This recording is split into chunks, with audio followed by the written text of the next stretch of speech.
Hello, मैं हूं अरविंद शर्मा और हमारे प्यारे चैनल फिजियो और मैथ्स में आपका स्वागत है। आज हम डिस्कशन करने वाले हैं किसी भी सॉल्यूशन के पीएच वैल्यूज के बारे में और उसमें present H plus ion concentration के बारे में। कोई भी एसिड जब वाटर में डिसोल्व किया जाता है, कोई भी एसिड जब वाटर के अंदर डिसोल्व किया जाता है तो हमें क्या देता है? H3O plus ion. इसे हम क्या बोलते हैं? Hydronium ion. और जब भी कोई बेस वाटर के अंदर डिसोल्व किया जाता है तो हमें क्या देता है? OH माइनस आयन या हाइड्रोक्साइड आयन हम इसे कहते हैं।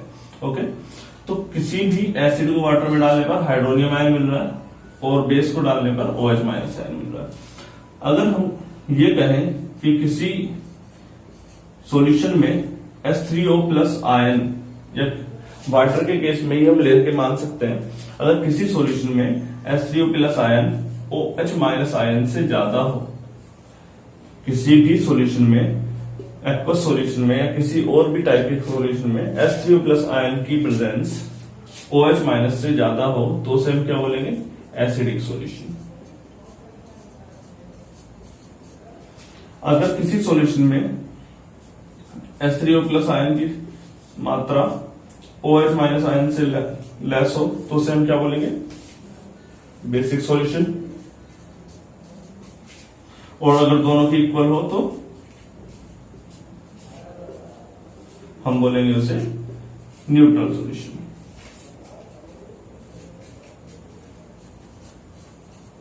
तो हमने ये बात जानी कि एसिडिक सॉल्यूशन होने के लिए किसी भी सॉल्यूशन में क्या होना जरूरी है? H3O प्लस का होना जरूरी है। और अगर वो वाटर का सॉल्यूशन है, यानी कि कोई एक्वस सॉल्यूशन है, एक्वस सॉल्यूशन, हम वाटर को कैसे मानते हैं? वाटर एक न्यूट्रल गैस माना जाता है, लेकिन आइडियली वाटर न्यूट्रल नहीं होता। वाटर में या तो एसिडिक नेचर होता है, बेसिक नेचर होता है, फिर न्यूट्रल होता है। जो बारिश होती है वो आमतौर पे एसिडिक होती है, जो पानी आपका समुद्र में पाया जाता है वो बेसिक होता है, या फिर लास्ट केस आपका आता है न्यूट्रल गैस, जो आपका purest form of water neutral होता है, जिसमें H3O प्लस और OH माइनस आपके इक्वल होते हैं। ठीक है, इसके बारे में अगर हम और डिस्कशन करें तो H3O प्लस और OH माइनस आयन क्या रिप्रेजेंट कर रहे हैं? आपके एसिडिटी और बेसिक नेचर को दिखाते हैं, है ना? वैसे अगर हम देखें H3O प्लस और OH माइनस आयन अगर किसी भी सॉल्यूशन के अंदर है, किसी भी एक्वस सॉल्यूशन में है, तो उसकी किसी न किसी चीज को रिप्रेजेंट कर रहे होंगे। ये एक, अगर एक सॉल्यूशन में H3O प्लस आयन मतलब एसिड भी है, एसिड भी प्रेजेंट है और बेस भी प्रेजेंट है, एसिड और बेस दोनों प्रेजेंट है, तो ये कैसा होना चाहिए? एक न्यूट्रल सॉल्यूशन आना चाहिए, एक न्यूट्रल सॉल्यूशन ही बनना चाहिए। अगर ये दोनों सेम लेवल के हैं, मतलब एक स्ट्रॉन्ग एसिड है तो दूसरा भी स्ट्रॉन्ग एसिड हो, एक वीक एसिड है तो दूसरा भी वीक बेस हो। ठीक है, तो उस केस में यहां पर हम इसको न्यूट्रल बताने के लिए हम क्या दिखा देते हैं? आयनिक, क्या बोलते हैं इसे? Ionic product. आयनिक प्रोडक्ट, इसे क्या बोला जाता है? आयनिक प्रोडक्ट कहते हैं। आयनिक प्रोडक्ट किसी भी वाटर सॉल्यूशन में, किसी भी एक्वस सॉल्यूशन में प्रेजेंट H3O प्लस आयन और OH माइनस आयन के कंसेंट्रेशन को बताती है। अगर कोई भी एक्वस सॉल्यूशन जिसमें H3O प्लस और OH माइनस आयन इक्वल होते हैं तो वो कैसा होता है? आपका एक न्यूट्रल सॉल्यूशन होता है, ये हमने अभी बताया। तो उस केस में KW की वैल्यू कितनी हो जाएगी? उस केस में KW की वैल्यू हो जाती है 10 की पावर माइनस 14। 10 की पावर माइनस 14। इसको अगर हम और थोड़ा अच्छे से देखें, H3O प्लस और OH माइनस आयन अगर दोनों न्यूट्रल केस में आ जाते हैं तो ये 10 की पावर माइनस 14 है, यानी कि KW की वैल्यू कितनी आ रही है? 14। चलो इसे हम आगे बढ़ाते हैं।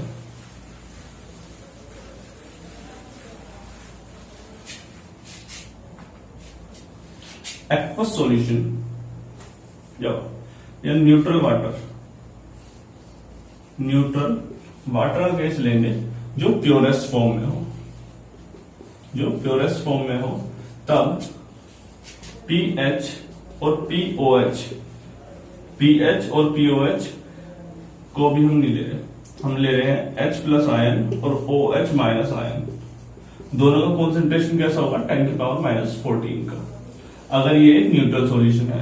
और न्यूट्रल सॉल्यूशन होता किस टेम्परेचर पर है, एट 25 डिग्री सेंटीग्रेड पर, क्योंकि इस पर जो हमने अभी भी लिखा KW आयनिक प्रोडक्ट, उस पर किसका और टेम्परेचर के ऊपर डिपेंड कर रहा होता है, ठीक है। तो अगर हम इसे और थोड़ा सा ऑब्जर्व करते हैं, पीएच क्या होता है, पीएच इसे रिप्रेजेंट करते हैं minus log H plus ion, किसी भी सॉल्यूशन के अंदर प्रेजेंट हाइड्रोजन आयन कॉन्सेंट्रेशन को क्या बोलते हैं, पीएच वैल्यू बोलते हैं। कोई सॉल्यूशन लिया हमने, एक बीकर के अंदर एक सॉल्यूशन लिया, इसके अंदर कितना H प्लस आयन है, हाइड्रोजन आयन की कॉन्सेंट्रेशन कितनी है, कॉन्सेंट्रेशन मोल पर लीटर को बताती है, मोल पर लीटर में, मतलब 1 लीटर में उस गैस के या उस एलिमेंट के या वो कोई भी चीज है उसके कितने मोल प्रेजेंट है, इसके बारे में हम आगे डिस्कशन करेंगे। तो फिलहाल हम इस पे समझते हैं। पीएच वैल्यू क्या होती है, किसी भी सॉल्यूशन के अंदर प्रेजेंट हाइड्रोजन आयन के कॉन्सेंट्रेशन को बताती है। उसी तरीके से पीओएच क्या होती है, पीओएच भी आपकी minus log OH minus ion, OH ion को रिप्रेजेंट करती है।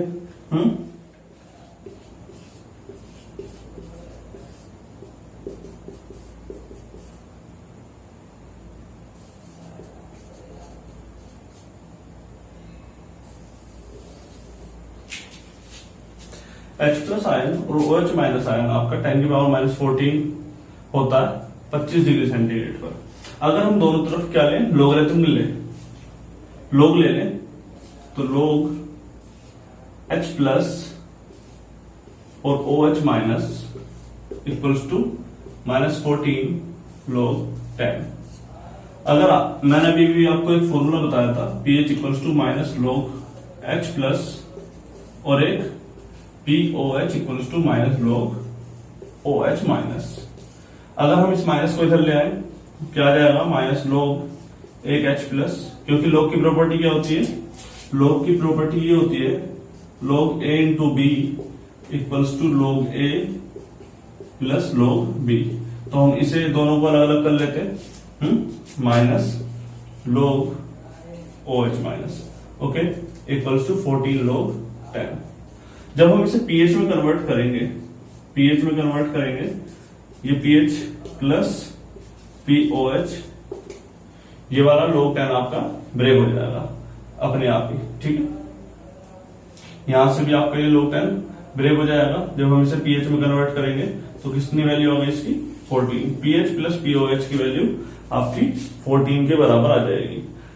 तो हमने ये सीखा कि अगर कोई एक न्यूट्रल सॉल्यूशन है, एक न्यूट्रल सॉल्यूशन के लिए पीएच और पीओएच आपके इक्वल होते हैं, और अगर किसी भी टाइप का सॉल्यूशन है, एक्वस सॉल्यूशन है, तो उसमें पीएच और पीओएच का सम कितना होगा, 14 होगा। अब इसमें ये भी बड़ा हो सकता है और ये भी बड़ा हो सकता है। अगर पीएच बड़ा होगा, ग्रेटर होगा, तो ये कैसा सॉल्यूशन होगा, एसिडिक। अगर ये बड़ा होगा तो आपका बेसिक सॉल्यूशन होगा, और अगर दोनों इक्वल होंगे तो आपका न्यूट्रल सॉल्यूशन है, ठीक है। ये बात आपको समझ में आई होगी। ये आपकी H प्लस आयन है। हालांकि इसके ऊपर एक बहुत बड़ा लेक्चर भी तैयार किया जा सकता है, लेकिन हम अभी फिलहाल 10th क्लास के लेवल तक ही क्लियर करके चलेंगे। नेक्स्ट टॉपिक आता है आपका, अगर पीएच वैल्यू के अलावा भी हमें पता करना हो एसिड, बेसिक और न्यूट्रल सॉल्यूशन के बारे में, कि किसी भी सॉल्यूशन में कितना एसिड है, कितना बेस है और कितना न्यूट्रल है, तो उस केस में हम क्या यूज करते हैं, इंडिकेटर्स का यूज किया जाता है। इंडिकेटर्स में सबसे पहले आता है लिटमस पेपर। अगर हम न्यूट्रल की बात करें तो ये पर्पल कलर का होता है। कैसा होता है, पर्पल कलर का। अगर हम एसिड की बात करें, इसमें ब्लू लिटमस पेपर को ये किसमें कन्वर्ट करता है, रेड लिटमस पेपर में। ओके, बेसिक की बात करें तो ये रेड लिटमस पेपर को ब्लू लिटमस पेपर में कन्वर्ट करता है। तो ये आपकी बात हुई लिटमस पेपर की, कि कोई भी लिटमस पेपर अगर वो कलरलेस न्यूट्रल सॉल्यूशन में है तो वो कैसा होगा, पर्पल कलर का होगा। अगर एसिड में तो ब्लू से रेड में कन्वर्ट होगा, और अगर वो बेसिक सॉल्यूशन के अंदर है तो वो रेड टू ब्लू में कन्वर्जन होगा। इसके बाद आती है बात फिनोल्फ्थलीन की, जो एक आर्टिफिशियल फिनोल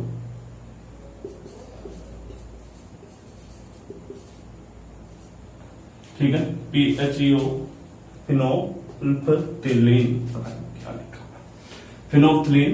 फिनोल्फ्थलीन आपकी न्यूट्रल सॉल्यूशन में कलरलेस होती है।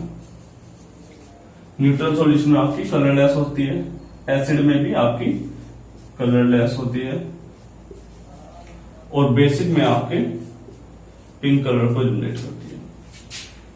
फिनोल्फ्थलीन एक आर्टिफिशियल इंडिकेटर है जो ये बताता है कि कोई भी सॉल्यूशन एसिड है, बेसिक है, न्यूट्रल है। न्यूट्रल का तो साफ पता चल गया है, कलरलेस है।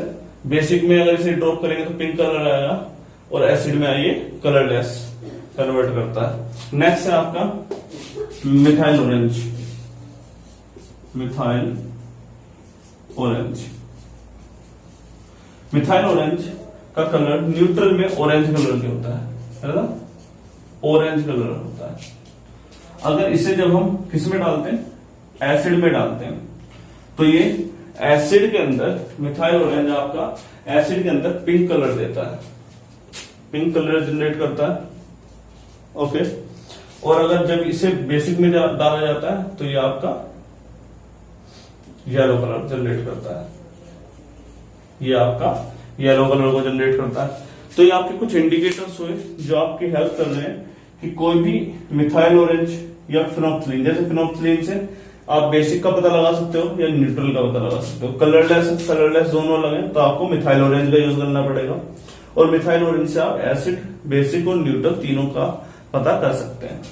और इस केस में आपका लिटमस पेपर भी बहुत हेल्पफुल होता है, blue to red, red to blue और purple colour in the case of neutral solution. Okay, तो ये हमारी एक छोटी सी डिटेल थी जो इंडिकेटर से रिलेटेड थी, और आपके पीएच वैल्यू से और हाइड्रोजन आयन कॉन्सेंट्रेशन से। ठीक है।